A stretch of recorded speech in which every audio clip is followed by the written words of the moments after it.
My name is May Hong. I am the speaking voice of Mira from K-pop Demon Hunters.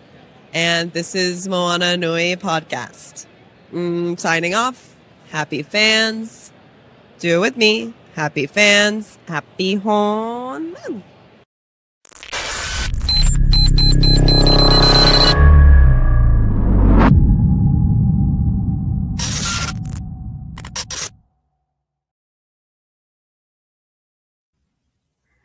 Good evening, everyone, and welcome to another episode of THIStory, Hidden History, January 2026 edition. We are about to move into Black History Month, and we're going to be a mess next month. Just understand that. But right now, it's January. It's 2026, and I'm going to give you a parallel, and then we're going to quit talking about this all together. In the current state of things, in the country where we live, a lot of people are discovering for the first time, this is a dangerous country. And that if you are on the wrong side of the people in power, they will treat you as if you are worth nothing, as if your life is expendable, as if their murder of you is justified simply because you disagree with them. And a lot of people, and you know what I mean, are just discovering this. They're just finding it out, and they're a little bit angry at us for not telling them that this was happening before. Where have you been? Fake twin, where have you been? Read a book. We've been telling y'all to read, to listen, to pay attention, to take us seriously, to believe us, to believe your eyes on the videos, to see what was happening with regular police brutality. And now that this goon squad is out here doing whatever to whomever, there's no protection with unmelanated skin anymore. Now, they're treating us like they treat black. I mean, they're treating us horribly. Yeah. You know what comes to mind every time they gasp and clutch pearls is that meme. I can't remember what movie it's from, but I think it's like James Franco or somebody who look of that look. On like a pirate ship, I guess about to throw him over the deck, but the meme is basically just him standing there with this crazy grin on his face saying, "First time." Yeah, first time. That's where I'm at right now. Yeah, and I posted something not too long ago that was like, here's a quote from Langston Hughes 90 years ago. 90 years ago, saying the exact same thing we're saying now. Pay attention. And now that, matter of fact, Malcolm X said the chickens were coming home to roost 55, 60 years ago. And so here we are again. People just discovering something and acting as if no one has ever said anything about this before, which brings us hard cut to what we're talking about. Is the rapture here yet? To what we're talking about tonight. Things that people thought they discovered but had been around for a long time. Yeah, exactly. Thank you, Blurredography. Mark, we've been saying this. Our people have been saying this. Our ancestors have been saying this. We put it in books. We put it in documentaries. We put it in videos. We put it in songs. We appreciate you multitasking tonight. Thank you for watching two things at once. We put it everywhere. And you told us to shut up and dribble. You told us that taking a knee was not the right way to protest. And it was disrespectful to the flag. You told us all these things. And the problem, as Martin Luther King said, with moderate whites, is that y'all like peace more than you like progress. And you're willing to give up progress to keep the peace, which is why we are where we are now. But the problem with negotiating with a bully is the bully never backs down. The bully will continue to push forward, and all your little negotiating, all your little blah, blah, blah, blah, I can't blah, blah, ain't got you nowhere. And so now you're finding out after you've been fucking around a little too long. So I said we were going to talk about that, and we was going to hard cut and not talk about that anymore. What we're really talking about is other things that Europeans have thought they discovered. It was already there way before that. We're going to call this the Columbusing episode. Because Columbus is probably one of the most famous, look what I found type dudes in the history of the world. Just went to a whole nother continent. And not only did he find people living there, but he wrote back home, yo, these people are so sweet and nice and gullible, and we can take them for everything they got. I'm gonna come back and raid everything. That's how you that's how you do it.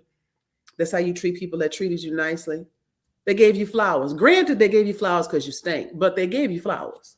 Mm-hmm. You gave them pestilence and invasion. And then said well, actually, Columbus never said he discovered America. Everybody else after him. Matter of fact, fun fact about Columbus, when they were trying to incorporate the Italian Americans into white society, they needed a hero, and they chose Columbus as their Italian hero to make it a part of American history, to say that they'd been here the whole time. So that whole thing, mind you, this was in the 20s or 30s, that whole thing around, Columbus discovered America. Americo Vespucci is where the word America comes from. It wasn't right? So fun fact as well. What was it? 12 years, 8 voyages, never landed in what we know as the continent of North America. Yeah, he hit the islands, right? Hit the Caribbean, not the Caribbean, hit Cuba twice, South America twice, north side and east side of South America. Yeah. Missed North America altogether.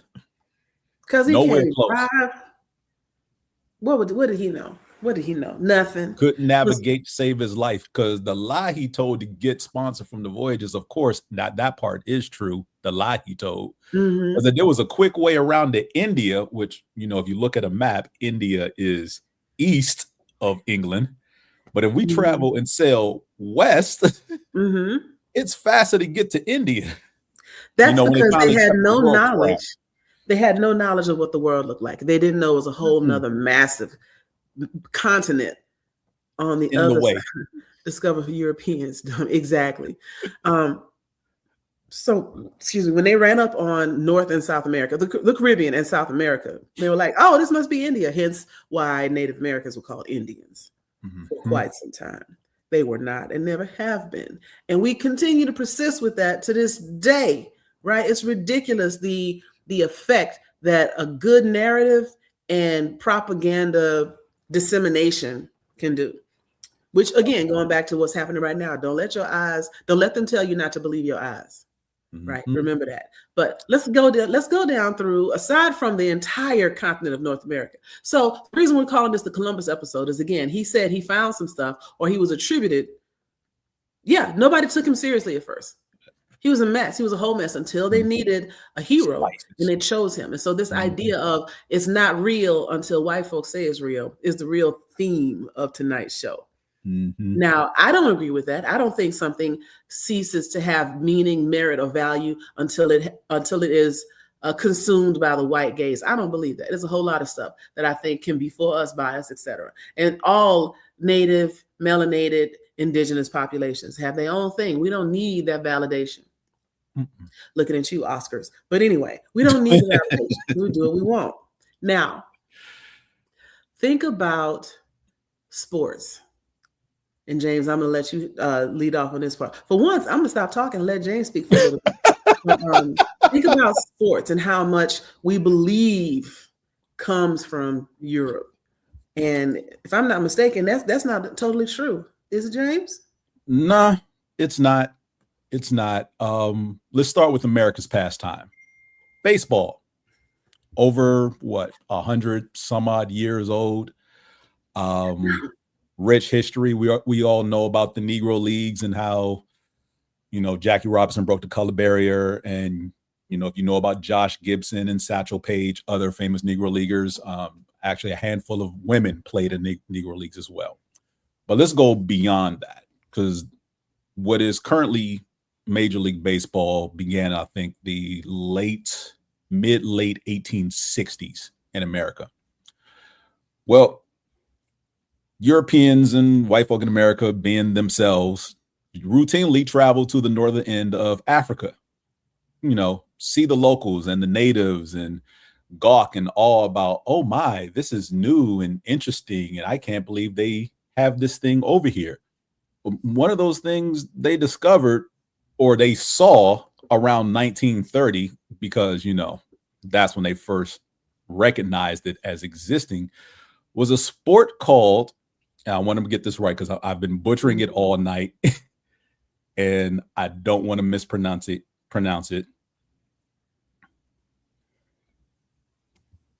Oops, nope, that's stick fighting. That's the wrong sport. It's called Takert El Mahan. Takert El Mahan. Okay. In Libya.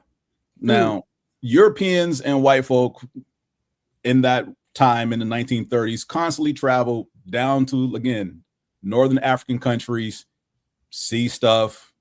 Oh, this is the first time I'm seeing it. So I've discovered that they've been doing this and no context whatsoever beyond that. That because a white person saw it in the 1930s, that's when the sport started. No. Right. The sun don't shine till I wake up.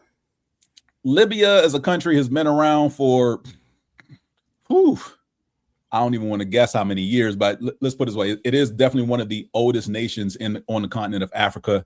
And all the nations in Africa are the oldest nations. Oldest nations in the world. Shout out to the Far East, to China, Mongolia, etc. They was rocking way back in the day. But when you're talking about ancient, you're looking at either Asian or African. Yeah. Yeah. So this sport they discovered is similar to baseball.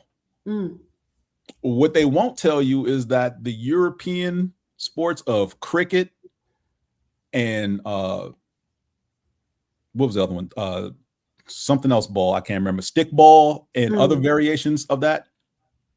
They actually have their origins in Takert El Let's call it Takert. In Takert. We'll call it Takert for short. But that's where those games came from.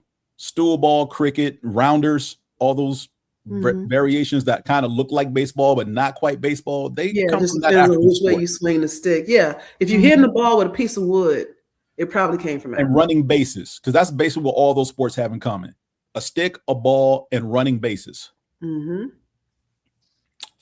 So your European settlers, conquerors or disease carriers, whatever you want to call them, when they came over to take over this nation from the locals, created that sport, created what we now know as baseball.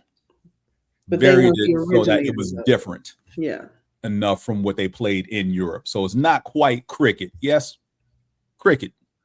Don't ask me to explain the rules in cricket. I don't know. All I know is a ball gets thrown at over 100 miles an hour and people run back and forth. And unfortunately, folks bank their lives on that game. But Takert El Mahan, 2 bases, same principles. A ball is thrown in play. It is hit with a stick. There are fielders behind the person who puts the ball in play. And yeah, that is your precursor to baseball. Because again, just because white people saw it in Libya in 1930 doesn't mean that's where the sport began. So as long as Libya has been a country, that sport has been around. And we're talking thousands of years. That part. Another sport, look, we often say that's not a black people thing. Black people don't do this. Black people don't do that. Black people do a lot of things here in this country that white folk have taken over and pushed us out because of racism. And one of those things is hockey. And specifically ice hockey. Ice hockey. That's right. Like, there's no ice in Africa. Hang on a second. We're talking here. The very first hockey league, organized hockey league, was the Colored Hockey League of the Maritimes, formed in 1895 in Nova Scotia, Canada. It was a pioneering all-black hockey league that operated until the 1930s. By the way, the NHL began in the mid-1920s.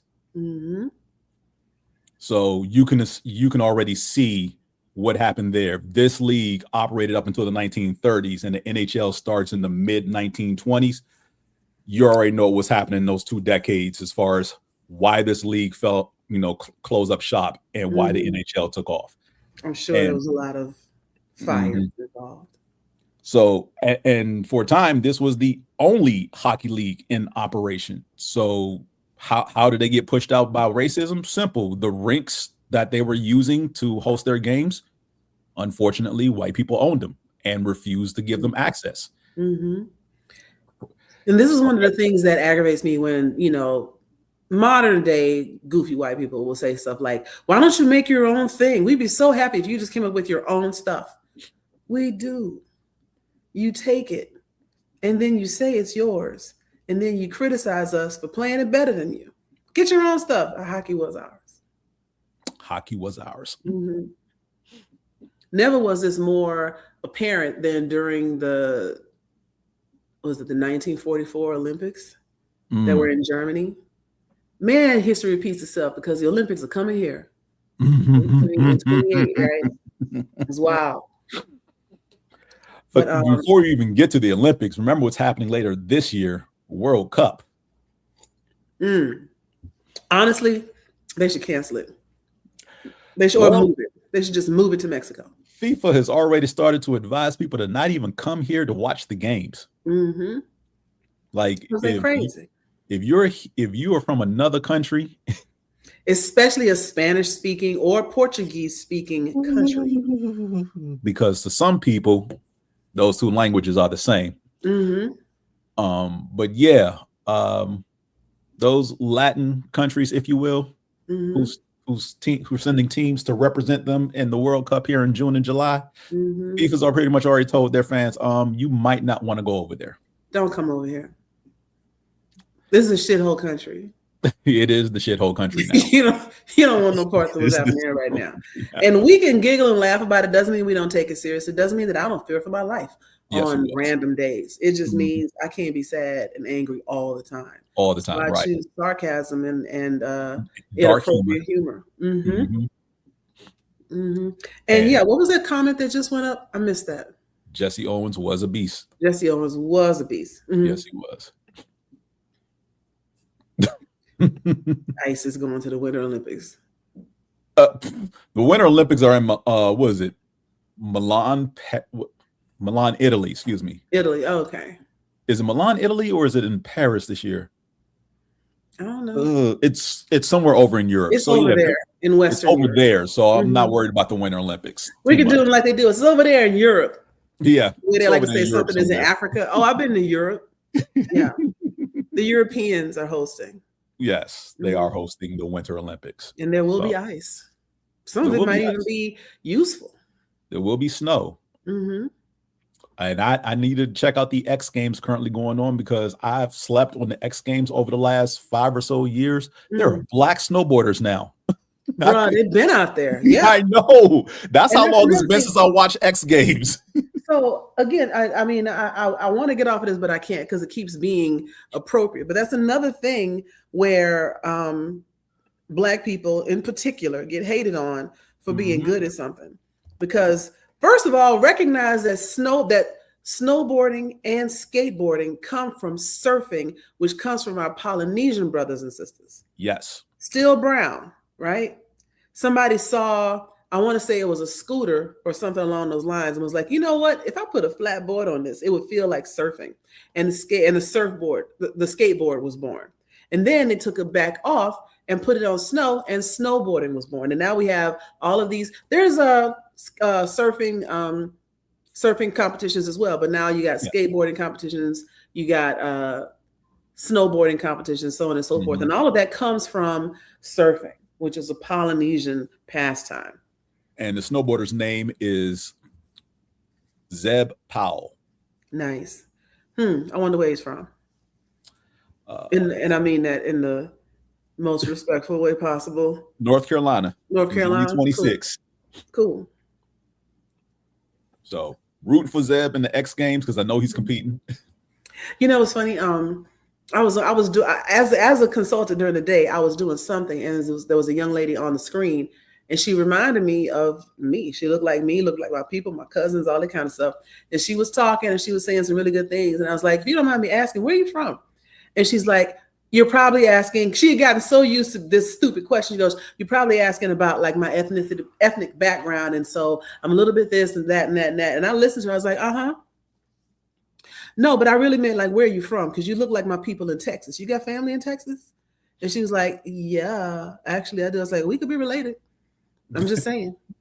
And she's like, wow, I never thought of that. She goes, so you really wanted to just know where I was? Yeah, I wanted to know where you from. Because who your people is what I'm asking. Right. Because I think I might be your people. We might be kinfolk. if you light skinned and you live in Texas, Florida, or California, we are probably related. I don't know how. I don't do the math. I don't play the rules. Black people even play hearts and eat mayonnaise. Yeah. Unfortunately. That is true. That is true. But speaking about eating habits, that's another thing that again gets taken away after going through decades, nigh on centuries of struggle food. And it wasn't just Black people. A lot of communities have. I'm not even going to call it struggle food. We have zero waste mentalities when it comes to eating food. If you're going to kill an animal, use the whole animal, right? The panel that I'm working on for DragonCon talks about more than just Koreans and Black people sharing their love of fried chicken, but pig's feet, chitlins, and a few other things that you still can find on a menu in good restaurants in Korea, because they don't see it as struggle food or slave food, because that's not what it's about for them. It's comfort food. It's stuff that your grandparents used to cook and make, you know? Exactly. I remember the first time I had callaloo, and I was like, you can call it struggle meals if you want to. But when I first had callaloo, I was like, this feels like chopped collard greens. And it's a very similar plant, but it's an African dish or a Jamaican dish. Right. But anyway, so going back to what people be taking, food, right? Po' boys stood for poor boy. I know. And it was a sandwich made of all the food that was cooked the day before with some day-old bread and some mayo or remoulade or whatever to make it go down easier, and some lettuce and whatever. The way they dress it now, it wasn't as fancy then as it is now. It was a sandwich stuffed in a half of a French roll with some sauce on it and yesterday's fish or oysters or shrimp or whatever. Because remember, a lot of what we consider now high-end seafood was mud bugs back in the day. Yes. Crawfish, shrimp, lobster, all of that was cheap food that nobody wanted to eat because they were bottom feeders. Mm-hmm. Now lobster is $20 a pound. Oxtails, $20 a pound. Mm-hmm. Shrimp, $20 a pound. I remember when I could get shrimp the size of my thumb. Where's my thumb? Shrimp the size of my thumb with no head on. That's the body. $5 a pound off the wharf in Houston. Now, there you can probably still do it for about $8, but the prices have gone up.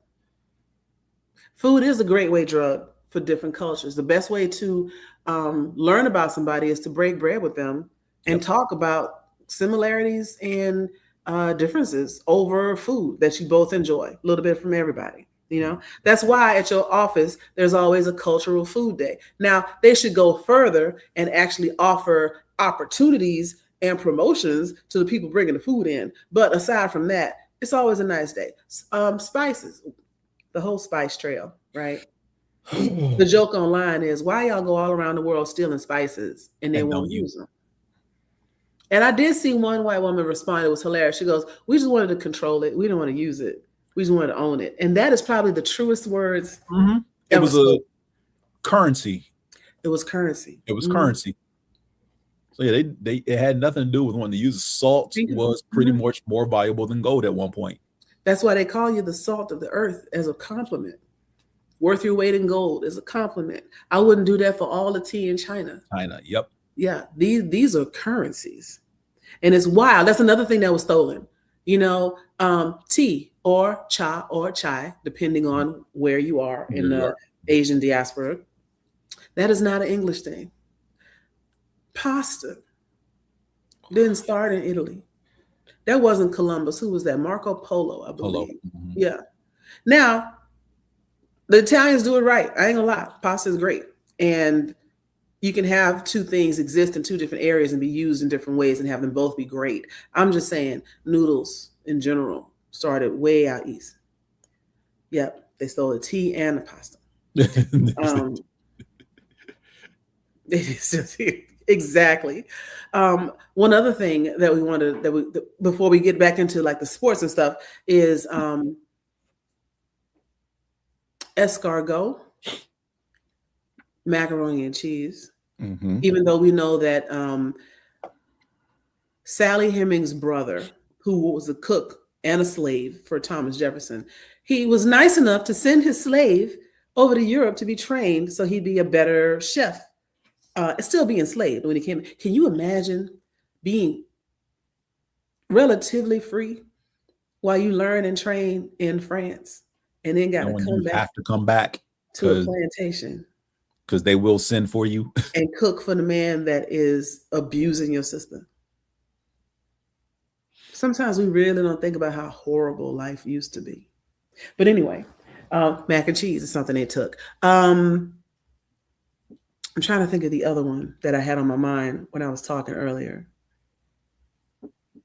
We talked about the po' boys. We talked about lobster. Mm-hmm. Oxtails now is a ridiculous amount of money. Collard greens. I saw a recipe on like Nordstrom's. I don't know why Nordstrom's. That's a clothing store, but Nordstrom's website, and it was about collard greens salad with pecans. What are you doing? You have kale. Why?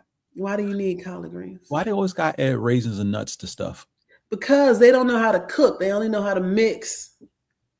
So you mix raisins into things. You mix apple chunks into potato salad. And you know what? If you ever serve me potato salad and I bite into an apple, that's the end of you. That's the end of you right there. Oh, man. I want to enjoy it, but it will be done. You got to go. This can't exist. I'm just saying. Let's talk about some other stuff that has been taken. You know what other things I was looking at earlier? And so we're going to get a little controversial when we talk about people stealing things, because I want to be, and look at the way I'm saying this, I want to be irritated with Black America. Just for a minute. Black America. Come on, y'all. Y'all act like y'all ain't never stole nothing from nobody. Twerking. I don't know what you're talking about. Twerking came from the continent. As a matter of fact, I was trying to read what it was called. It came from West Africa. Okay. And it was a fertility dance. Okay. And it started thousands of years ago. Mm-hmm. I'm trying to pull it up without pulling up a video. But matter of fact, several things, if you go back and look at some of the National Geographic videos, early videos or whatever. Matter of fact, what's the guy, I Show Speed? Yes. He was just trying to do what they call the hardest dance in the world. It is that footwork dance that they do. Oh, yeah. I forget which country he was in when he was visiting. But he's doing a tour of Africa right now. He's doing a tour of Africa right now. He put on the outfit and he tried to do that footwork, and he was done. But that footwork reminds me of specifically Detroit footwork, right? Dance battling, which we used to do with breakdancing. It's not new. That it was a part of a celebration in a lot of West African countries, which is no surprise that we brought it with us. Even if we don't remember where we got it from, the DNA remembers. Yes, right? It does. I will never forget that dance battle scene in Beach Street. It will always be ingrained in my head. Mm-hmm. Beach Street Crew versus Bronx Breakers, and they were just battle dancing. And what happens? The cops roll up and arrest them all for dancing. For dancing without a permit, I guess. Who knows?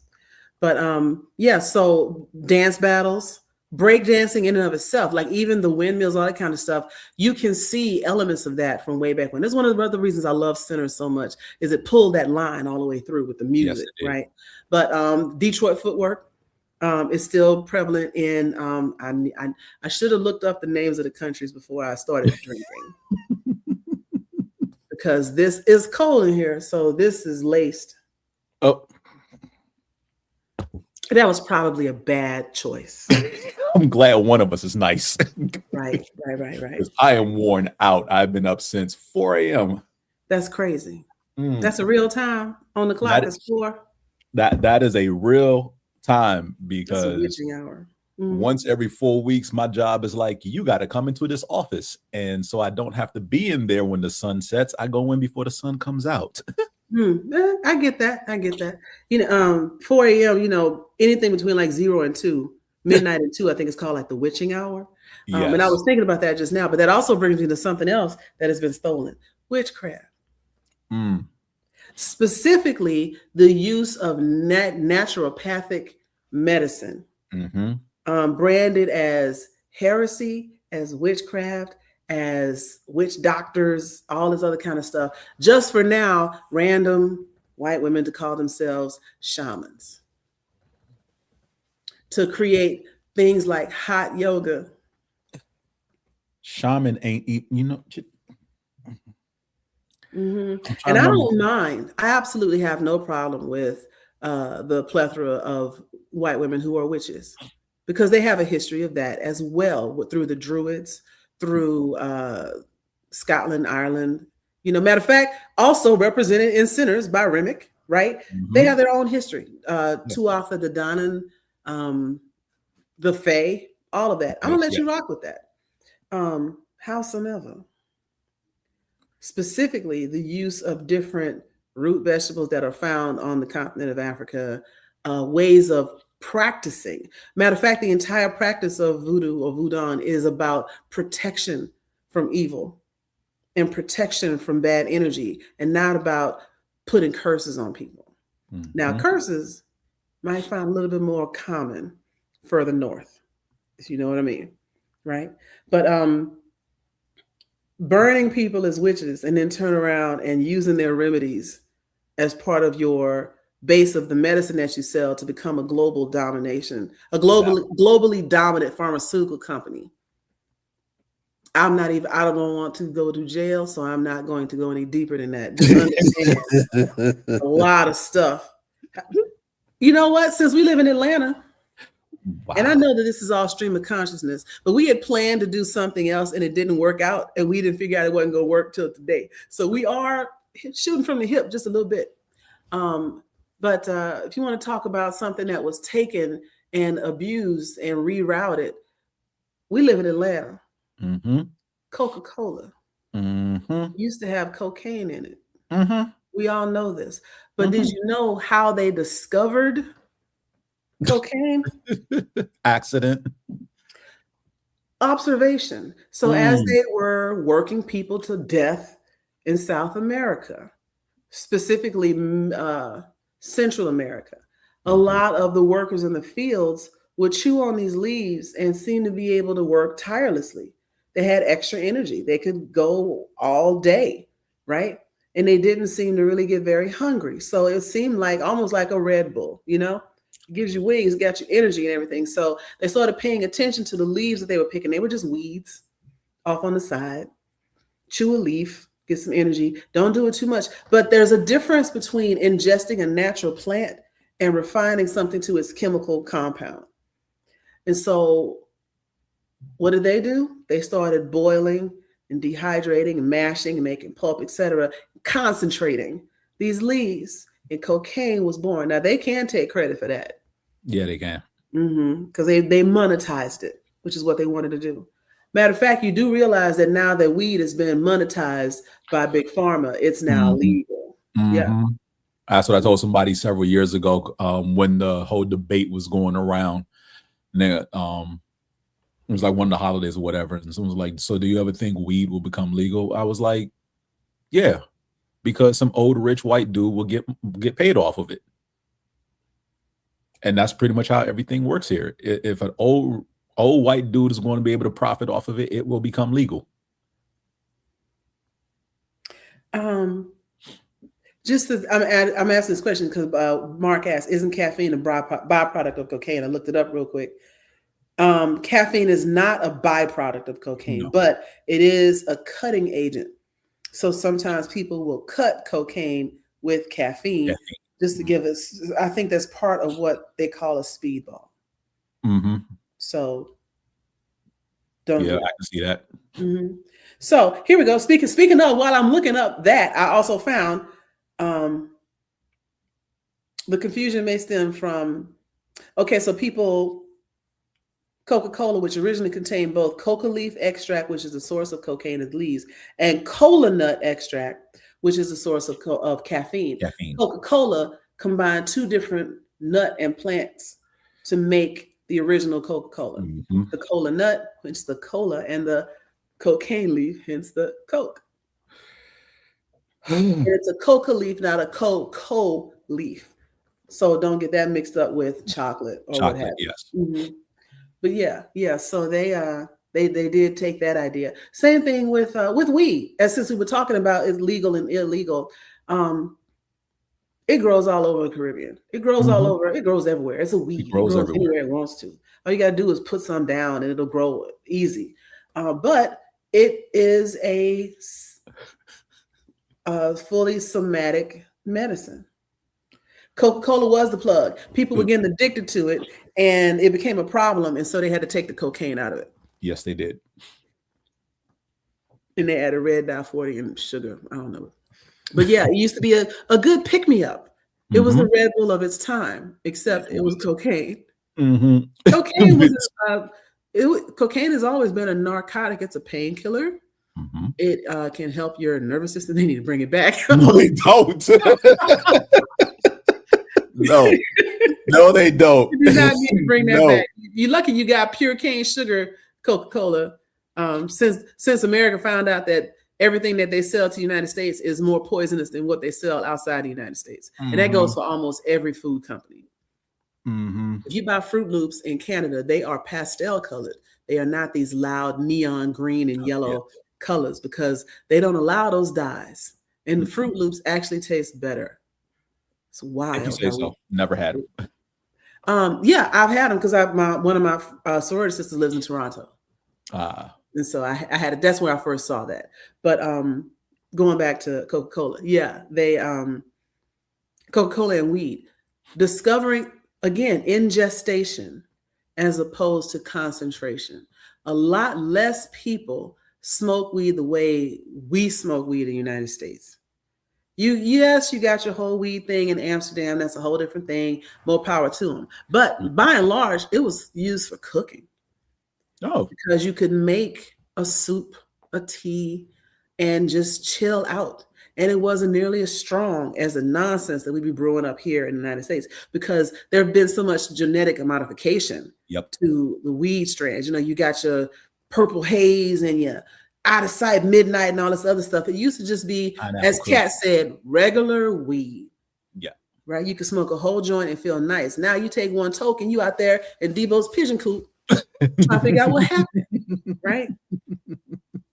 All of that concentration leads to a higher form of weed. Is still not very addictive, but it can make you want some more. Right. Yes. And a whole lot of Cheetos. You know, so, but if Coca-Cola had hemp products, I'd be a board member. Oh, but yeah, weed didn't used to be the way it is now. Now you got CBD, DH, what is it? Delta 9, Delta 10, Delta 8, THC variants. You got all kind of gummies. They sell THC gummies in the airport. They don't want to say they sell weed in the airport. So what they say is they sell THC infused vitamins, gummies, whatever. Okay. I didn't know they sold that in the airport. Seagates. I never fly out to Seagate in Atlanta for whatever reason. My flights home always it's either B or D. My flights home Seagates. to DC. But yeah, I hardly ever fly out to Seagates. Get there a little early. And roll up on the Seagates and get you some CBD. Run through Seagate first, then hit my actual gate. Yeah. Like I feel like it's right off the escalator when you come up from the train. Okay. Because that's what I saw. And I bought some and they are pretty good.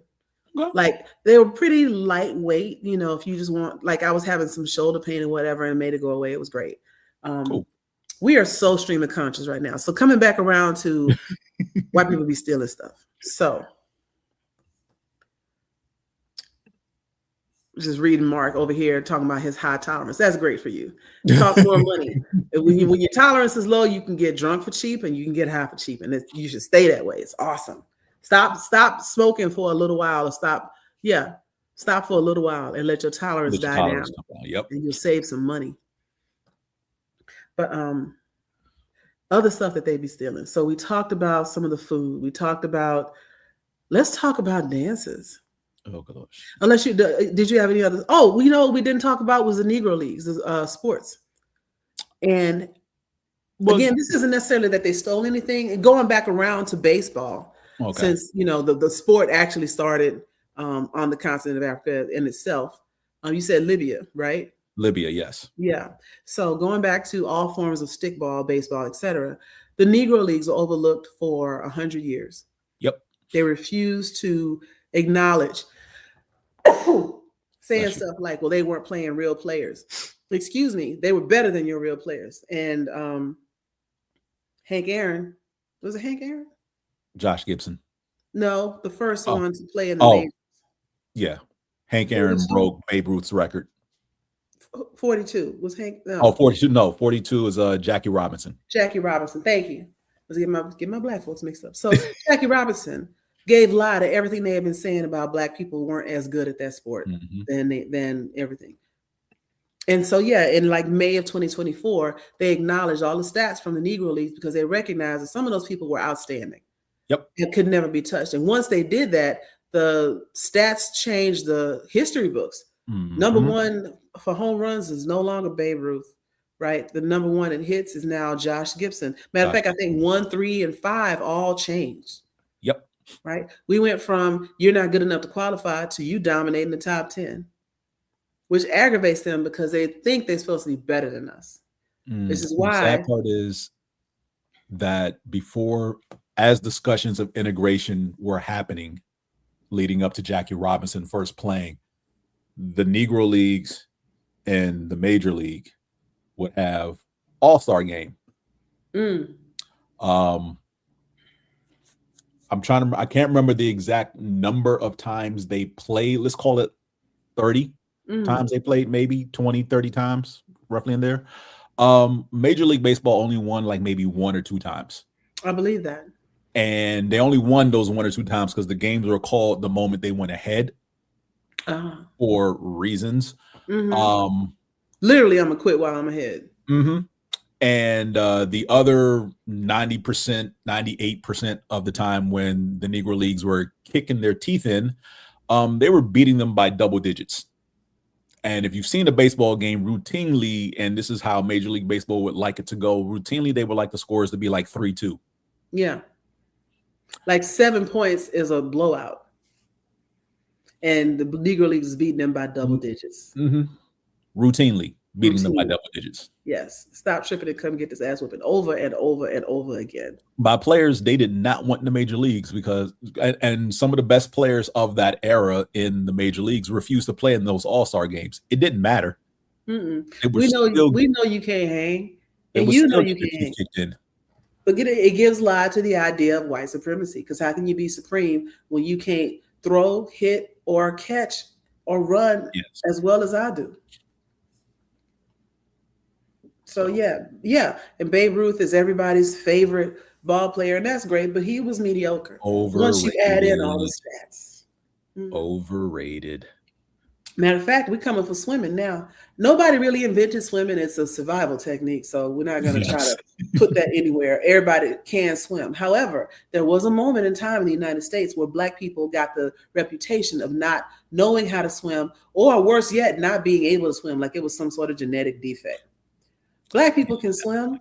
Why wouldn't they? Why wouldn't they be able to swim? Unless you live in the inner cities, which a lot of Black people in the United States did because they were, their parents were help, right? So they needed to live close to the neighborhoods where they were in service, or they needed to live close to the rail line because their father was a porter or what have you.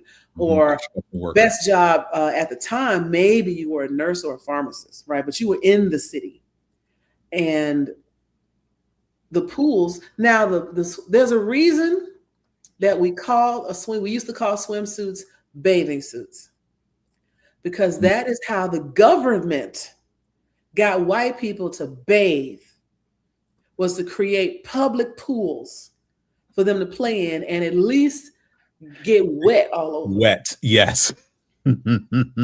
Which unfortunately some of them still do today. The more things change, the more they stay the same. They just get wet. They just get wet and then get right back out and then wonder why they smell like bologna. It's a whole thing. Go wash your legs. It's a mess. I don't understand the consistent, almost DNA level refusal to be clean. What is that? I know what he's trying to say. Yeah. So the reason they called it bathing suit is because that was the suit you wore to go to the bathing pool. Most swimming pools were not for you to actually swim and frolic in. It is for you to get clean. Now, most people didn't come in there with a bar soap. They just splashed around in the water. But can you imagine how downtown New York must have smelled? Just rank, right? Oh, so just be wet. And can you just get wet? The friction of drying off will help you not stink as much as you did before you got in this pool. Because mildew is a thing. Mildew is a thing. Fungus, mold, algae, all that yeast is a thing. And again, we talk about projection. They didn't want black people in the pool with them because they thought we were dirty. Meanwhile, what are you doing? Nothing. Right? Because we weren't allowed to come into homes, to come into department stores, what have you, without being squeaky clean. When they talk about white glove service, is making sure that there's no dust or dirt or anything black after you have been somewhere. If you're a maid or other kind of servant, they're coming behind you to make sure you didn't miss anything, but also to make sure that your skin isn't touching anything. It was very, very racist. White glove service is a very racist thing. But I'd say from the 40s to the 80s, Black people weren't able to swim. We had some beaches. The history of Bruce's Beach is a long and tragic one. We had some watering holes, a couple of lakes and whatnot off in the country. You go visit your grandma or whatever, where you could probably jump in the watering hole and learn to swim. But when we started being citified, right now we're in the city, and the bathing pools are the only place to practice or play or to get close to water. And they told us, no, you can't come in here. And when they desegregated public pools, most cities, which you got to remember, most incorporated towns in the United States in the 30s through the 50s were sundown towns. When they talked about integrating swimming pools, they just cemented them over. Yep. They would rather not have a pool at all than share it with your black ass. And so you had a couple of generations of Black kids that didn't have access to pools. And so they didn't learn how to swim. Doesn't mean Black people don't know how to swim. Now that we have pools again, you're seeing Black people in the Olympics. Not only can we swim, we faster than most of y'all. So once again, white supremacy is a lie. Right. What was one of the other things you wanted to talk about? The game of checkers. Lay it on me. A Ghanaian game named Dame, or spelled D-A-M-E, or Draught. Similar setup. Goes back, let's call it several thousand years before the birth of Christ. Okay. But that's where checkers comes from. Dame. Okay. Dame. Another game is also called, similar to that, which checkers may have its origin as well, is Yote or Yohe, West African strategy game, often called African game of checkers. So, you look at those two games as far as, and that one goes back to 1400 BC. Wow. Right. So someone tells you checkers was created in Europe. No, when a European saw it in Africa, took it back, finagled the rules a little bit to simplify to what we now know as checkers. Matter of fact, I think we were talking about this on another episode of Moana Nui Presents, and we were talking about Jenga. Yes. Because Jenga is a very popular block game, and I just looked it up. In Wikipedia, it says Jenga is a game of physical skill patented by British board game designer and author Leslie Scott, marketed by Hasbro. Originally created in Ghana by the Takoradi tribes. Yes. It was really originally called Osiaden by the locals. However, the name later comes from the Swahili word kujenga, which means to build or construct. And my understanding is there were a lot of, say, like blocks of wood or loose blocks of wood around the docks, and people would just take those blocks and stack them up and then see how many they could move and continue to build taller. And that's how Jenga was formed. But this lady took it back to Britain and was like, I have this new cool thing that I created and patented called Jenga. And so let's talk about patents for a second. Oh gosh. Patents are how you steal somebody's idea and get paid for it. Because Edison. the idea of a patent means that you're about to make some money off of it, and you don't want anybody else to make money off of the way you did. And if you're the first one to get to the office, it belongs to you. And I also recognize that until the 20s or the early 1900s, Black people were forbidden from having patents. Yep. And so a lot of this, we invented everything. Did you? No. Or did you just get the patent for it? You stole the idea, ran to the patent office. This is why erroneously Thomas Edison is created with a lot of inventions that Tesla made. Right. Difference, right. Edison had money. Tesla was Black. Y'all didn't know that, did you? Nikola Tesla was a person of color. I'm not going to say he was Black. Yeah, okay, person of color, yes. Yeah, I don't think he would be Black by our definition, but he absolutely was melanated. Yes, he was. And so, light bulb, yeah, they get credit for a lot of it because they took credit for a lot of it. So once again, Columbus and things. Oh, this ain't nobody put a patent on this yet. This is mine now. Oh, here's something else. This is so true now. Mm-hmm. Yeah, there's a lot of Black punk rock bands, and because they don't like the face of the music, they just stop listening to it. Mind you, matter of fact, I'm sitting here with my K-pop Corporate Incorporated sweatshirt on right now. This is my crew online. We've been playing around, but a lot of people want to get mad at Korea for repackaging 1990s R&B, but we had stopped listening to 1990s R&B by the time to 2000s. By the time the 99 and 2000 rolled around, we was all into trap music. We were tired of dudes. We called them simps. We said Keith Sweat was begging. All these dudes were some suckers, and we talked ourselves. We talked ourselves out of R&B. No longer would you hear, baby, I love you. Let's be together forever. You hear, I'm banging you tonight. You know what? I'm gonna throw some money at you. So get on your knees, blah, blah, blah. What was it that you heard the other day? Sex, violence, drugs, sex, violence, drugs. Expensive cars. Expensive cars. Money, balls, expensive cars. Violence, money, drugs, expensive cars. And half of that was on us because we wanted to be even as little kids from the suburbs wanted to be from the hood. We wanted to be hard. We wanted to be like NWA. And we said that Will Smith was a wimp. Will Smith and MC Hammer. MC Hammer was weird for dancing. Right? Now you look at the average K-pop band, they got 30 people on stage, just like MC Hammer. Yeah, male R&B star could never make it in today's America because we decided it wasn't cool anymore. And we were done with it. But people who still had a lot of music in their heart, looking at you, Teddy Riley, was like, you know what? There's an appetite for this. Because Korea was like 20 years behind us, and they were still like, yo, this is great. Right? So they took it and ran with it. And they repackaged it in some real pretty dudes and real pretty girls. I'm not going to say that it goes both ways. And sex does sell. And the thing that they got right with K-pop is they offer you sex with the illusion of innocence. They don't date. They don't kiss. They don't have body hair. They don't do any of that. Right? But they body rolling on stage. Yep. It's wild. The illusion. Wait, pull up that last quote again. That's Eminem talking about Will Smith don't have to cuss in his raps to sell records, but I do. So F him and F you too. It's a great line. Yes, Eminem is a national treasure. I don't care what nobody say. He's one of the greatest lyricists to ever do. But he spoke that is the truth to that though, because again, like you said, Will Smith was a rapper. Will Smith was a popular rapper from the late 80s to early mid 90s. He surely was.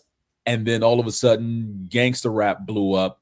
NWA in particular, right? And now NWA has something to say, and you cannot compare NWA with Will Smith.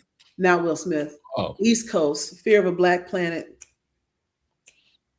Public Enemy. Public Enemy. Thank you. I was blanking on the name. Those two are not comparable, but they do run in parallel. Yes. Public Enemy was talking about social issues, the issues of the day, dealing with the government, understanding how society works. Don't fall for the okie doke. 911 is a joke. They're doing a lot of that. But you also have a socially conscious NWA. Now, they talked about drugs, but you have to really listen to the lyrics to understand that they are condemning the dope man. They're not telling you to be him. They're telling you he's terrible. They're not telling you to be Strawberry. They're telling you that she's terrible, right? And their song, F the Police, was about getting harassed by the police. Yes. And so F the police, not because we just want to run out and kill cops, but because the cops keep messing with us. Man, F the police. For no reason whatsoever. For no reason. As a matter of fact, they wrote that song after they got harassed by the police. Stop and frisked. So here's this question. So did Eminem steal from Black people? Absolutely not. What did he steal? Nothing. Eminem wasn't the posing thing about or music. pretending. So what? He wasn't posing or pretending. Eminem was literally rapping about his life, his circumstances. All musicians perform about their circumstances, right? In some way, shape, or form, good or bad. Music. And that's all Eminem was doing. He wasn't trying to be anybody else but himself. He has never tried to be Black. Like, what was that girl's name that was out a few years ago? Oh, was Azalea Banks? Iggy Azalea. Iggy Azalea never tried to be Black, or even Ice Baby. I don't have a real beef with him because he was a one-hit wonder, but the way he cut his hair, the way he was dressing and everything was very... Well, he never wanted to do that. That was never his choice. That was the studio's decision to package him that way to appease. Did he want to rap? Did he want to rap? Yes. Did he want to rap? Did he want to perform music? Yes. But the image he put out there, the gaudy clothes and everything, because basically it was a mashup of cross colors and whatever Hammer was wearing, all of his outfits, basically. That's where you have, again, the white people stealing stuff, type thing. Like, okay, we have this talented white dude, but we're going to package him in such a way so that he looks like the popular Black people of the era. Right. Yeah, because he was wearing Hammer pants and crop jackets, just like MC Hammer. And that was done by the studio. And they gave him no choice. It was like, do this or we're not going to put your music out. And Mark is going off in the comments, what about the 3-6? I don't even know what 3-6 Mafia song you're talking about. But what about Logic and Macklemore or any white rapper of today, like that dude that made that $1 million? I barely know. I know about Logic. I know Macklemore. Whatever album that was that he won that year. Macklemore? Yeah. It was the one that had, say, the first album? Yeah, the first one. The song's Thrift Shop.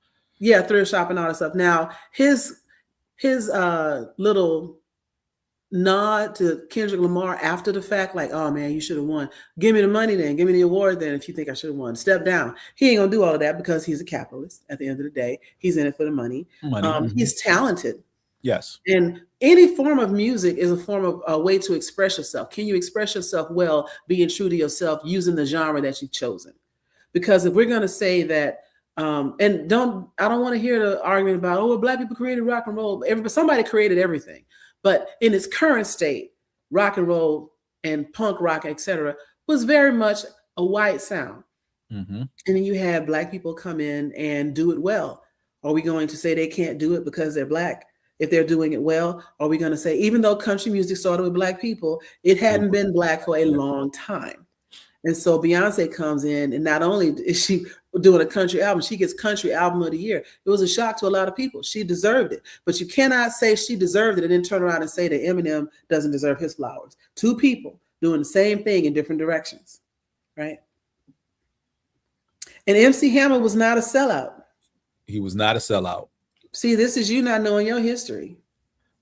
MC Hammer wasn't a sellout. MC Hammer was trying to carry his whole city on his back. Yes. He employed like 200 people. 200 people, yes. And he talks about that. That's part of the reason he went broke. Yeah. Trying to take care of all those people because he was trying to bring all of them up with him. Now, some of them did go on and do things, become choreographers in the industry, dancers for other musicians, whatever. Some of them became career backup singers, and some of them didn't. But trying to carry that many people is a strain on your finances, regardless of how successful you are, how much money you make. There was no issue with Hammer other than the positivity image he put out that, funny enough, Ice Cube and LL Cool J, because I will never forget this, led the charge in calling him, corny, a buster or a sellout. They're the ones who started that. Only because he wasn't rapping about getting out the hood. He was just rapping about let's have a party. Having a good time, right. And he was also the first rapper to have a commercial. Yeah, and they remember he had the Pepsi commercial. Right. He also did, I think, I want to say a Doritos commercial. Now, fast forward, literally, this is not exaggeration, 10 years, and LL Cool J is doing Gap ads. The fast same forward LL that blasted. Years, and Snoop Dogg is kissing or flirting with what's that old white lady name? Martha Stewart on a cooking show. But you're gonna call him a sellout, okay? Right. The same rappers that wanted to blast Hammer for crossing over and making that money in a commercial sense are now doing the same thing themselves. How many movies has Ice Cube been in?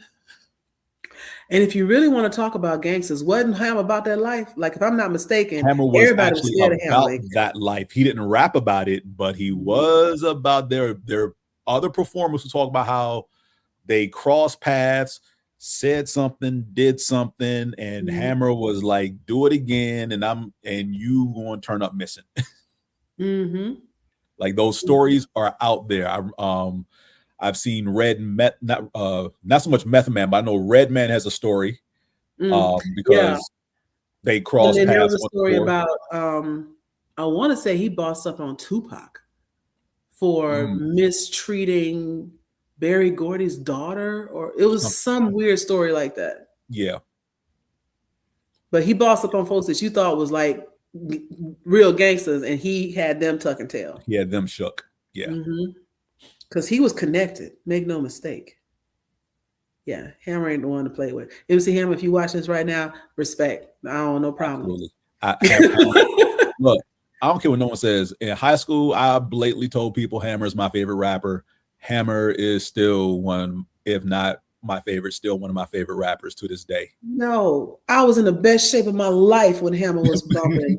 You know how hard it is to do the Running Man for 15 minutes straight? To turn this mother out. Right, let's get it started. Yo, matter of fact, he was the creator, in my opinion. I mean, this may not be exactly right, but he's the first one I remember having an entourage on stage. Yes. Well, James Brown. James Brown is a different animal, though. You know what I'm saying? Yeah. I don't want to call him an animal. James Brown is a different type of performer.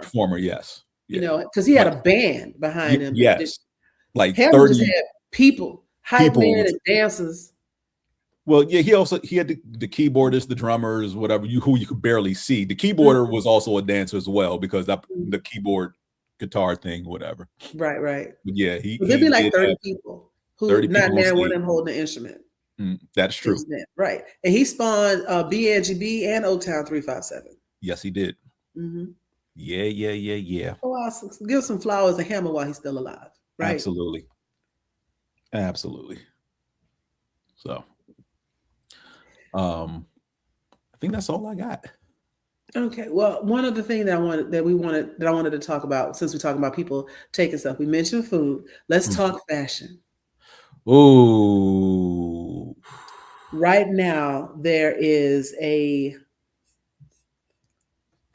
tribute display honoring Tally.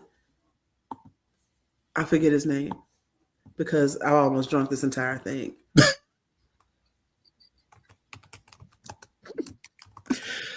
Oh gosh, Andre Leon Talley, that's his name. So there's an exhibit called Style is Forever, and it's Andre Leon Taylor used to work with. He used to partner with SCAD, which is here in Atlanta, and they have an ongoing homage to him. But the style in this man's pinky is more than everybody at the Met combined. Oh. Matter of fact, remember, what was it, last year or the year before, when they did like Black Dandyism at the Met? Yes. And people showed the F out. It was amazing. Absolutely. Yes. I remember those pictures going viral. It was, whoo. Yeah. But yeah, the fashion as a whole, if we wear it, it's cool. If we use it, it's great. And you will see other people not only take what we create, they will monetize it. And I believe that is the culture of white America is, can I patent this and make money off of it? Yep. Instead of just having something that's cool for the culture. Sure. You cannot monetize your culture like that and expect it to exist or expect it to thrive. So they monetize other people's culture and sell it back to us, right? The biggest ripoff of all time, you know what it is? What is it? Jerry Redding, inventor of the Jerry curl. Oh. They sold us our own curl pattern, and we believed them. Because we've been hearing how nappy our hair was for generations at that point. And here's something that's a uniform curl on it. It was a rod set, right? I could do a Jerry curl with this hair right now if I put enough gel and activator in it, right? And they sold it to us for I don't know how much money every month. Sit you under there under the heat and everything. It's ridiculous. But 70s through the 80s. I'm glad it died out in the early 90s. I'm so glad it died out. You know, shave all that off, get you some dreads and whatnot. Dreads is another thing they try to take and unsuccessful. But you know, box braids, which is not designed for their hair. Wonder why it's falling out. Right. You can't. Their hair is too fine to take the tension that box braids requires, and you pull it all out and then be wondering. I saw this lady get her dreads taken out, and with black dreads, you can usually, if you really want to take the time, you can detangle them. You can start at the bottom with a rat tail comb or a stiletto comb and just tease it out. It might take you 4 or 5 days, but if you really want to save all your hair, you can usually detangle dreads. But that's because the hair is spiraled around each other and not matted up. Some people do let their hair mat, but even that can be detangled. This woman had, I don't know, glue in her hair, because when your hair doesn't spiral at all, there's no Velcro spiral thing to hold them together. Dreadlocks, like you'll even notice if you see different people's locks, depending on their curl pattern, it helps you understand how it's going to lock up, if it'll lock up at all. Right. I have a couple of friends, their hair is so fine and so the curl pattern is so loose that it just won't lock. So they just don't do it. And if your hair is perfectly straight and the strands are thin, you need an adhesive to keep that hair together. And then they stop washing their hair to try to add to, I don't know what they think that's going to do. You got to wash your hair. You can't unravel glue. No. You cut that out. And so she had these weird, fuzzy bird's nest locks. And because they lack an understanding of African descendants and their culture, they think that we don't wash our hair either, that we must be letting it mat up like that. My hair, if I wash my hair right now and I go to bed, it's going to be locked tomorrow. Look, I'm about to tell on myself here because there are no physical pictures that actually exist of me having this. No, not a Killmonger, but between, I want to say 06 and 2010, I twisted my hair out, hoping to get it to grow long enough so I could dread it. Because my cousin had dreaded his hair when he was alive before he passed away. And I was trying to do something similar. So I started letting my hair grow out afro. I put the picture up as my profile photo. I had a big afro, like nice size, whatever. And I purposely grew it out, took care of it, washed it, because you got to when your hair is that long. But yeah, twisted it out. It never grew past my shoulders though. And because I kept the twist for about 2 years.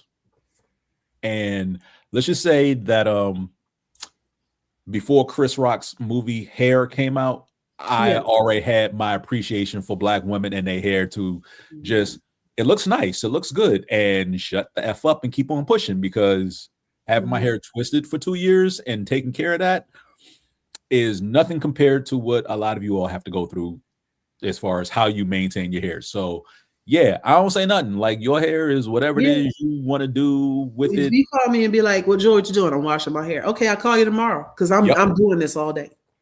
I know that for a fact. And Mark said he's been thinking about taking his locks out. Go to a salon. Go to a salon that specializes in locks and have them start the detangling process if you want to take them out. Don't try to do it at home. You're going to give up. You're going to give up.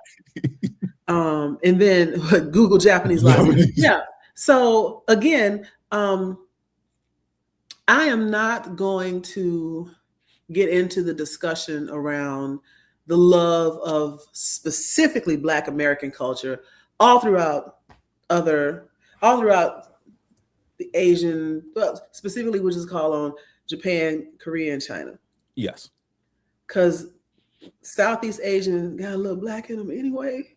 Filipinos. And closer you get to like the Pacific Island territories, the browner they get. So we're going to say Korea, Japan, and China find their young in love, similar to white kids in the 80s and 90s and 2000s here, in love with hip hop, Black culture, without knowing anything about it. And I don't mind at all if you have respect for where it comes from, if you study the music, if you understand the history, and you want to be an artist that celebrates that music. That's great. I'm a K-pop fan myself, and I've got a lot of respect for the one band I follow because they write their own music. Look, shout out to Stray Kids. But also, the last time I saw Stray Kids perform, they did, it was a long set at an award show, and they ended in suits with shades on and mic stands, and you can't tell me that wasn't a New Edition Motown tribute.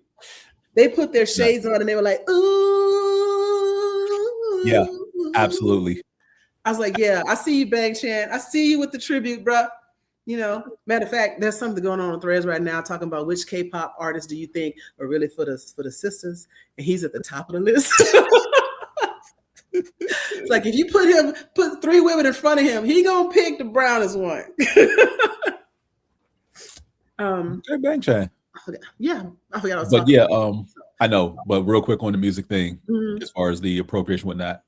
Remember, I don't think I mentioned this on any of our shows last year, or I did mention on one show because we had to delay it. Point of the matter is, went to a Wu-Tang concert last summer. There were more others there than there were Black folk. Yes. And when I say more others, I'm talking about a crowd that was easily 70-30 not Black. All the Wu-Tang, I mean, and trust me, they looked our age. Yeah. So they were in high school, middle school, whatever, when Wu-Tang came out. So they rocked with Wu-Tang from day one. They were there, and it's like, okay, they appreciate Wu-Tang because they knew all the songs. You know what? That brings me back around to Black people. Y'all ain't innocent neither, because our obsession with martial arts. Granted, a lot of martial arts do have some origins, again, out of the African diaspora. You look at capoeira, you look at, matter of fact, some of the Far East martial arts have some ties to ancient arts that were coming out of Africa. So we get the diaspora and the way things travel. Howsoever, Black folks in the 70s and 80s didn't know any of that. And they were watching Kung Fu movies and falling in love with it. Matter of fact, one of my favorite dancers to follow is named Fiction. Fiction is a samurai now in his own mind. He fights with real swords. He does choreographed fights. And I love seeing that. But we can't act like we don't borrow from other people's culture as well. Yeah. Wu-Tang as a name. Yes. Come on, y'all. Yes. Don't act like you ain't never done it. So because those brothers grew up in the 70s, or they were coming of age in the mid to late 70s, to where Kung Fu theater was a thing that was on every Saturday up in New York, even bleed into the 80s.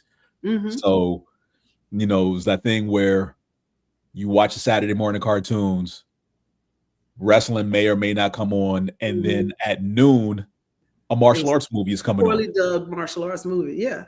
Poorly dubbed. poorly dubbed is a gross understatement. I don't even know what they were thinking. Yeah. And then of course, you get into like anime and everything else. And so those cultures grew popular together. It doesn't surprise me at all when you have something like Samurai Champloo, which is yes. Japanese manga with hip hop music. Hip hop music, yes, indeed. But I will say in that regard, with us and those Asian cultures where we bleed into each other, there is a respect of those things. It's not like, I would say by and large, those of us African Americans who are into anime do understand the history, where it came from and everything like that. And granted, there are some knuckleheads who, and yes. Yeah, so I think what I'm hesitating about is when you say respect, because there's a lot of fetishization.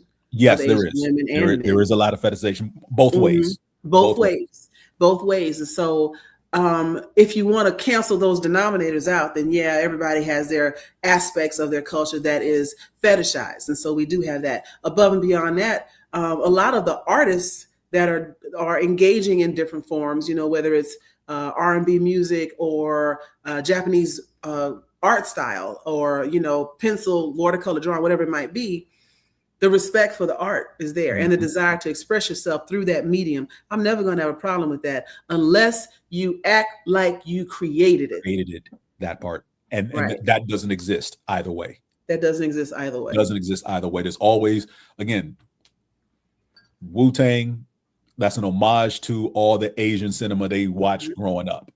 They're not claiming to be an Asian rap group or anything of that nature. Right. And I got no problem with an Asian rap group if they can really rap. Because I got no problem with, like I said, I love Eminem. I think he's really, really talented. I think he's amazing. He's easily in my top 3 rappers of all time. Macklemore, kid's good. I am on that logic. Macklemore is what the industry wants to be popular, so more others are into it than us. That's what Macklemore, and again, that's not a knock on Macklemore. That's just the system trying to push certain people out. Right, because you need something that is going to be mainstream. Because at the end of the day, Black people are only 12% of this country. You cannot make billions on 12%. You need you need all the others. Like you said, that's why Wu-Tang show was 70-30. Because who got disposable income right now? I'm just saying. Right. One other thing before we get close to wrapping up around here, because we getting close. This has been a stream of consciousness show tonight. Absolutely. Appropriation at its grossest form, as far as white people, Columbus and stuff. Slang. Man, look. And I don't know if you saw it this weekend, but Tiana Taylor was the guest host of SNL. Yes. And there was a sketch in there they did on Weekend Update, in which who is it? Not Che, the Colin Yost. And he's sitting there with one of the other cast members, and he breaks down, because I'm not going to show it, because basically I'm just going to talk about it, because Sean is basically just airing the whole thing. But he breaks down how Black people make something popular, the kids like it, and then white folks pick it up because their kids are the ones mimicking. Right. And then once old white people say it, it's dead. It's dead. Yep. And in that sketch, they ended with, Cap just died because Elon Colin said that's Cap. And you hear like the death knell, like, Cap is dead because you said it. And that's basically what it is. That's basically what it is. But then, like, again, not knowing history and not knowing origins, it irritates me to no end when I hear people say Unc is short for uncool. Unc is short for uncle. Uncle, not uncool. What the hell? Right. What? Nobody told you that? You didn't ask the people that. And this also comes from willful ignorance. You didn't ask anybody. Nope. What Unc stood for. You just made it up in your head and started using it. Yeah. Because some of the stuff that the kids say, I think is really interesting. I like Riz. I think that's a great word, but also understand that it comes from charisma. You didn't just make up the word Riz, right? You spell it differently, but we understand its origins. Understand where Unc comes from. It comes from uncle. Uncle. And uncle being honestly honorific that you give to an older person in your life, which is also very common in a lot of cultures of color. Call somebody unc, auntie, Nuna. Especially auntie. I'm pretty sure I showed you the she's Nigerian, but she lives in China. Yes. And she speaks fluent Mandarin. And they think that she is a Wakandan princess, don't they? Mm-hmm. Sometimes they think she's a Wakandan princess, or they think that she's dyeing her skin that color. She's like, no. This is how I actually look, because they're surprised that she can understand them and speak fluently. Yeah. And what I do like about that, because they'll have you believing that they talk crap about us all the time. She sits there. She's a very pretty young girl. She sits there minding her business, and she's hearing, and the captions are giving subtitles, and they're saying stuff like, her skin is so shiny, it's just pretty. That's real. No, that's how they really look. I think she's a princess. Maybe she's one of Obama's children. They're saying all of this stuff like, oh, she's so gorgeous, blah, blah, blah, blah. And then she says something in their language, and like, you speak our language? You understood everything we're saying so far? It was never ugly black girl. She looks dirty. Go back. You get that, and you get that in America. But she constantly, the older women she interacts with, she constantly calls them auntie in their language. Yes, as a sign. Every single one of them auntie. So, yeah. So, in conclusion, everybody takes things from other cultures, whether it's sports, music, dance, fashion. We didn't touch on fashion as much as we should have, but if you live in Atlanta, go check out the Andre Leon Talley exhibit at SCAD. Even wearing one sweatpant leg up and one down started in the 90s with track runners, because they were trying to show off the little booty on the back of their calf, showing off their leg. That is the became a thing. Yeah. But we borrow things from other cultures all the time. Be respectful about the way you borrow it, and don't act like you made it up. That's all we ask. Give credit where credit is due.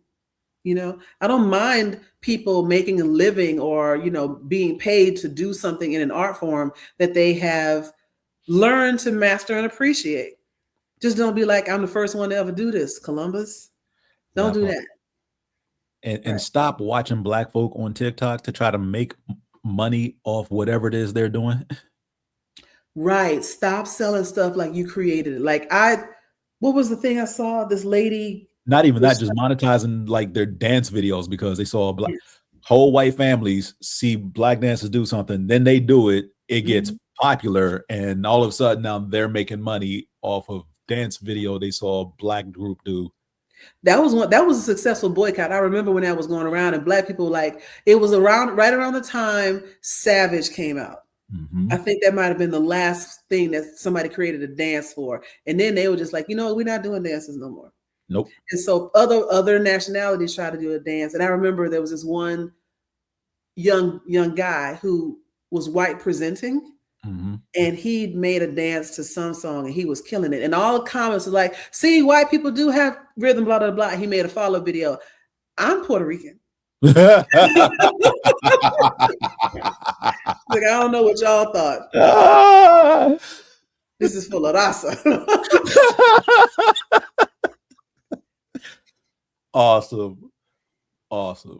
So, so again, the theme of the show is Columbusing. Don't be taking stuff and you don't know where it come from. Don't take things and take credit for something you didn't create. And just appreciate other people's culture. Be respectful about it. And we can have what we should have all over the world, which is a communal exchange of ideas, thoughts, new things, music, fashion, food, etc. Instead of, this is mine, That part. And go part. If you're into something, learn all about it, not just the pieces that you like. And fast forward to a sports show we'll do later in February. This is why I don't talk to young people about sports. Yeah. And join us again at the end of February for THIStory, because it's going to be the Black History episode. We're about to wild out. It's going to be a whole series of little known facts, little known stories that you may not have heard. Right. It's probably going to be a whole bunch of uprisings. The way I'm feeling, we might be talking about that. There was a whole lot more than that, Turner. Yes, there was. Yes, there was. I just hate we get reduced to like 5 or 6 people. We do. And Nat Turner ain't even one of them. We can reduce to Martin Luther King and Rosa Parks. Mm-hmm. Pretty much. And Rosa Jesse Parks Owens. was playing. Jesse Owens every now and then. Jesse Owens, Jackie Robinson, and sports. Michael Jackson. Michael Jackson. Yep. Michael Jackson and James Brown in music for the most part. Mm-hmm. Yeah. Michael Jackson is another person they try to steal. He was never white. He never wanted to be white. He was a very proud Black man who had vitiligo, which we now understand what that is.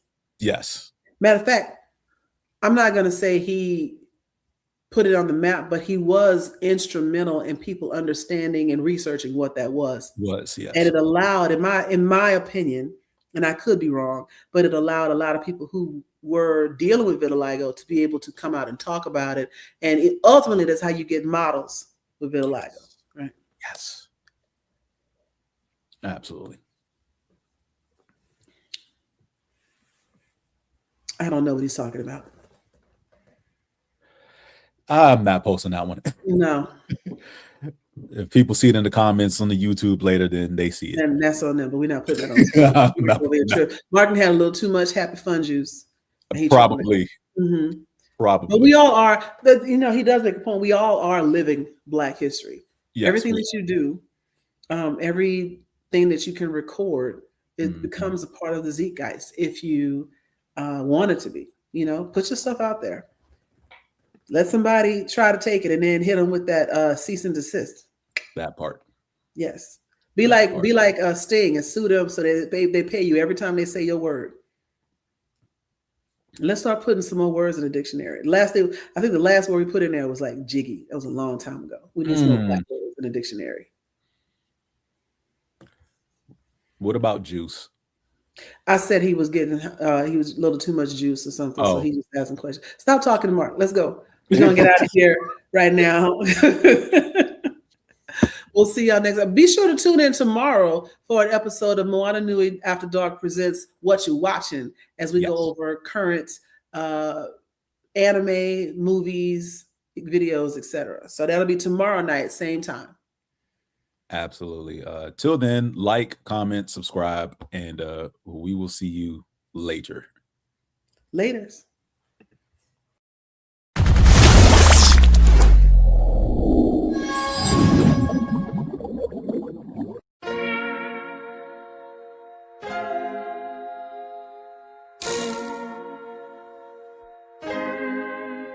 So many stories left to tell, even if we have to ourselves. Can't keep history on the shelf. If they won't tell it, we will. If this the land of the free, it was a freedom then, when they annexed Hawaii and called it Cedar Lands, without any type of payment and no signing off. Called themselves a republic in 1894. 1.2 million acres overtaken from the native Hawaiians. When they resisted, the West retaliated in violence and erasure. The Hawaiian language is banned as part of colonialism's plan to expand. Stuck between a rock and a hard place. Multiple bombings of Kaho'olawe as a part of their ongoing war with Asia. Used it as a place for target practice. No consent or compensation. Colonizers call for annexation. No work out for all the locals. School will never let you know. So many stories left to tell, even if we have to ourselves. Can keep history on the shelf. If we won't tell it, we will. Too many stories left to tell, even if we have to ourselves. Can keep history on the shelf. If we won't tell it, we will. We will. So if you put Hawaii into perspective, well, Black and Asian history is interconnected. Considering the fight with the Pacific, then of course, versus Asia, they was treated as a middleman for war, but didn't let the Western colorism run its course, cause dark skin was a sign of dignity to core. The land was taken in the name of capitalism, when prior to it was an actual kingdom. Clap back at the system. Stuck between a rock and a hard place. Multiple bombings of Kaho'olawe as a part of their ongoing war with Asia. Used it as a place for target practice. No consent or compensation. Colonizers call for annexation. No work out for all the locals. School will never let you know. So many stories left to tell, even if we have to ourselves. Can keep history on the shelf. If we won't tell it, we will. Too many stories left to tell, even if we have to ourselves. Can keep history on the shelf. If we won't tell it, we will. will. So many stories left to tell, even if we have to ourselves. Can't keep history on the shelf. If we won't tell it, we will. Too many stories left to tell, even if we have to ourselves. Can't keep history on the shelf. If we won't tell it, we will.